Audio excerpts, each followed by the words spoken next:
2, 3, action. Action.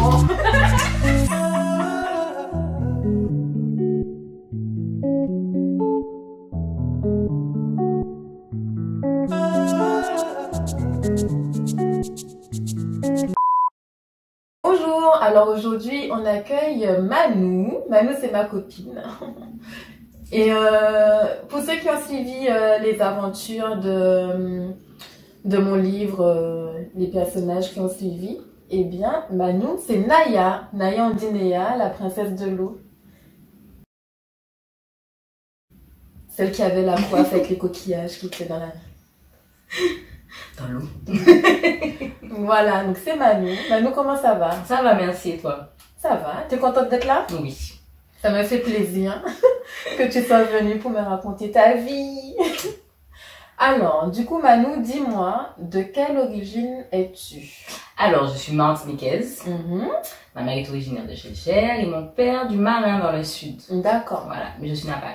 Et toi, tu as vécu où en Martinique? J'ai vécu à Casse-Pilote et à Fort-de-France. Ah, rien à voir avec le Marin. Non. D'accord. Et du coup, tu as toujours vécu en Martinique ou Enfin, tu es née en Martinique ou tu es née ici? Alors, je suis née en métropole. À mes 3 ans, on est rentré vivre en Martinique. Donc, du coup, j'ai fait la majorité de ma vie en Martinique et je suis revenue en métropole pour mes études. Donc, de 3 ans à tes 20 ans. D'accord. Donc, du coup, tu as vécu à Casse-Pilote, tu m'as dit? Casse-Pilote et Fort-de-France. Et Fort-de-France. Alors, il y a une différence? Carrément. Ah ouais? C'est quoi la différence? Ben, à Casse-Pilote, j'avais un grand jardin, vraiment grand. Ouais. Et j'avais une espèce de vue de toute la baie de Fort-de-France, 3 îlets. Et la vue s'étendait jusqu'au Caraïbes. Donc j'avais une espèce de vue panoramique. Magnifique. Et voilà. C'est ça qui différencie. Et du coup, tu as des souvenirs, toi, de... Bon, tu dois sûrement en avoir. Oui. De 3 ans à 20 ans. Ah oui. Alors, j'ai plein de super bons souvenirs. Et d'ailleurs, qui me lie à Naya Andinea. Ah oui? Oui, parce que... Attends, on a bien choisi alors. On a bien choisi. Parce que j'aime beaucoup la mer, j'aime beaucoup l'eau. Oui, généralement. Et j'ai de très bons souvenirs à la mer. Ouais. Tous les dimanches avec ma mère, avec ma famille, mes tantes, des amis. Ma mère, on se réveillait très tôt et ma mère préparait le beurre au chocolat. La base. La beurre au chocolat. On mangeait ça et c'était parti pour les routes des plages. À pied? Non, en voiture. Ah. Non mais il y a des gens qui le font, hein. Je partais de Casse-Pilote quand même. J'arrive pas à me rendre compte. J'avoue. Casse-Pilote, c'est après Chéchère. C'est pas après Chéchère, donc position à Sainte-Anne. Oui. Il y a du chemin. Et en fait, du coup, et sur la route des plages, on passait prendre quelques fruits, quelques légumes. Genre des tomates, des choses comme ça. On s'achetait du pain. Et puis, tu sais, le poulet boucané. Bien assaisonné. Exactement. De la route des plages. On faisait une grande randonnée. On se faisait une randonnée. Vous marchiez à un moment donné. Oui, mais pas sur la route. On se faisait une belle randonnée vers Sainte-Anne, enfin, généralement.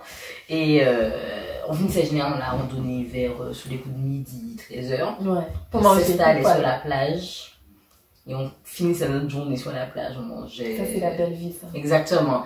Et qu'on sortait de la plage, ma mère aimait beaucoup les petites préparations d'une petite dame du bourg de Sainte-Anne qui vendait des puddings, des tablettes de coco, des tablettes de pistache, la petite vendeuse locale, tu vois. Donc on passait toujours au bourg avant de remonter à Casse-Pilote. On passait toujours au bourg pour prendre toute sa petite part de pudding. Voilà, et comme moi j'aimais pas trop le pudding. Non, j'aimais pas ça quand j'étais petite. Mais je me contentais de petits cours de pistaches, bien grillés. Non, c'était sympa. Ou de petits pistaches. Des cacahuètes. Parce que ici... Cacahuètes grillées. Parce que ici, on dit cacahuètes. Et voilà, donc c'était un super bon souvenir. J'attendais toujours le dimanche avec impatience parce que je savais que... C'était tous les dimanches? C'était tous les dimanches. Ça fait un beau rituel. Ouais, il y avait une effusion et puis quelque part c'était aussi pour maintenir la santé, faire du sport, quoi. Et puis tu retrouvais ta famille, toute ta famille. Exactement. Donc, dès le samedi soir, effusion, je finissais mes devoirs, je bouclais tout. Tout ça va me motiver à aller faire tes devoirs. Ah non, dimanche, j'ai pas le temps. Dès que je sors, je fais mes devoirs. Ah oui. C'est bon. Ah oui. Ah bah c'est une belle motivation. Là, j'ai tout. Et puis je finissais lessivée, bien reposée, bien détente. Ouais. Et le lendemain, je démarrais. C'était ton détox. Exactement. Exactement. Ça, c'est un beau souvenir. Ouais. T'en as d'autres? J'en ai d'autres. Aïe, parce que moi, j'aime bien. Alors, j'ai beaucoup de souvenirs également de ma grand-mère, dont un particulièrement qui... Je sais pas, il me tient à cœur. C'est-à-dire que même quand je prends une petite odeur de café, voilà, je pense à ma mamie. Parce qu'il faut savoir que ma mère ne voulait pas que je boive du café, ce qui est normal. Oui. J'étais petite. Je dis ben oui, mais ma grand-mère m'a donné du café à 5h du matin. Mais je pense que les grands-parents ont une autre vision des choses. Parce que bah pour eux, c'est de l'eau, hein. Ma grand-mère faisait son petit café dans les petites théières à l'ancienne, tu sais, en inox qui montent comme ça, là. Elle faisait son café dans ça. On a toujours l'impression que c'est meilleur. Mais c'est meilleur, en fait. C'est meilleur.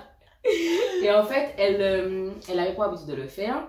Et puis, moi, ça avait des toutes petites tasses un peu en porcelaine. Tu sais, les tasses de grand-mère là où, tu sais, il y a la petite vague au bord, il y a la petite, tu vois. Elle m'a préparé une petite tasse. La tasse qu'elle prenait dans le living. Ouais. Ouais. Elle me la sucrait bien. Ouais. Et puis elle me faisait la petite tasse. Et puis elle m'a dit... Elle te donnait du sucre au café en fait. Voilà. Et elle me faisait rendez-vous derrière la cuisine. Petit reste. Sur la grande terrasse. Et puis elle m'avait donné mon petit café comme ça. Et puis elle aimait bien me dire qu'elle aime bien me voir me regarder comme ça. Mais ne le pas dire ça à maman, attention. Maman, pas franchement. Également les jours de marché où... quand je n'étais pas à l'école, pendant les vacances, j'allais au marché avec ma grand-mère. On allait voir les marchands locales. Mamie achetait toujours son gros bouquet de fleurs de la semaine, tu sais, pour mettre sur la table. Ça trône sur la table de la maison. Et elle avait une petite habitude où elle passait chez la marchande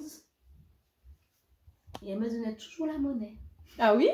C'est-à-dire qu'elle paye la marchande et elle me donne la monnaie. Donc forcément, c'était un bon souvenir d'être gâtée comme ça. Mais du coup, tu avais et la monnaie et les fleurs. Voilà. C'est génial. Et oui. Mais les souvenirs du marché, c'est toujours un truc qui m'a marqué aussi parce que tu as toujours l'impression que c'était ta famille. Les gens, tu passais, les gens te disaient, viens ma chérie. Ma petite doudou comme ça. Je te jure, les gens étaient là et tu disais, mais j'ai l'impression d'appeler tout le monde tata. Et en plus de ça, je pense que ce sont des souvenirs qui s'ancrent vraiment en nous parce que ça met vraiment en éveil tous nos sens. Les odeurs, l'ambiance qui règne. Vraiment, c'est de bons souvenirs. C'est une vibes. C'est tout un monde. T'as l'odeur, franchement. Ouais. Mais pas ça, c'était le marché, j'adorais. Moi, jusqu'à maintenant, quand j'y vais en vacances, j'aime beaucoup. Aller chez le pêcheur aussi, j'adorais ça. J'ai un souvenir là-dessus. Mais j'adorais. J'ai un petit souvenir là-dessus. Ah oui? Toujours en mode Naya Dinéa, tu vois. Ma mère était très sportive. Et le matin, elle aimait se réveiller tôt, faire son footing et tout. Et certains matins, elle faisait son footing. Certains matins où j'allais avec elle. Il y a des matins où je pouvais, donc j'allais avec elle. Et on allait au Carbet. Et très tôt le matin, il y avait les pêcheurs qui tiraient la seine.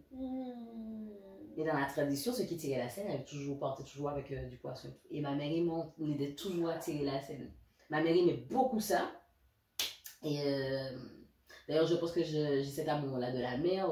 Je pense que ça vient d'elle. Via ta maman. Ouais. Et donc, on tirait la seine. Puis on repartait avec notre kilo de poisson, des coulis ou du thon. Ça dépendait de ce qu'ils avaient et puis de ce qu'on avait pêché à la seine, tu vois. C'est super sympa. Et puis, autre souvenir, les balades en bateau. Enfin, moi, je sais que ma mère, d'être petite, quand elle était avec ses amis, qu'ils allaient sur des bateaux, des choses comme ça, elle m'emmenait avec elle. Et puis, j'ai appris à nager en pleine mer. Ah oui? Ouais. Elle plongeait, elle me disait Manu, tu sautes. Hop. Comme ça. Et je sautais, plouf. T'avais pas peur? Ben non, il y avait ma maman. Oui. Elle m'a rattrapée. Ah, elle était en bas? Oui. Elle était déjà dans l'eau? Oui, elle était déjà dans l'eau. Et voilà, j'ai appris à nager pour déboucher du diamant. En pleine mer. Trop bien. Donc voilà. Franchement, ça me donne trop envie de retourner là-bas. Ouais. À chaque fois que quelqu'un vient me raconter un souvenir, ses souvenirs ici, j'ai toujours envie de repartir avec la personne. Viens, on part. Viens, c'est notre enfance, viens. Ah ouais. Et bien merci. De rien, ça m'a fait plaisir de partager ce souvenir avec vous. Moi aussi. Je suis contente de t'avoir accueilli ici, d'avoir entendu tous ces beaux souvenirs. Tu l'as raconté avec tellement d'amour, tellement de bienveillance, j'adore. Ça t'a fait plaisir d'être là? Oui, ça m'a fait plaisir. Et ça m'a fait plaisir de participer à ce projet. Eh bien, tu reviens quand tu veux. Merci. J'aime bien. Eh bien, c'était Naya.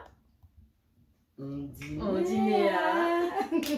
Qui vous racontait ses souvenirs. Et sa jolie petite vie quand elle était enfant. J'adore. Et bien, j'espère que ça vous a plu autant que moi. Je vous dis à bientôt. Bye bye. Bye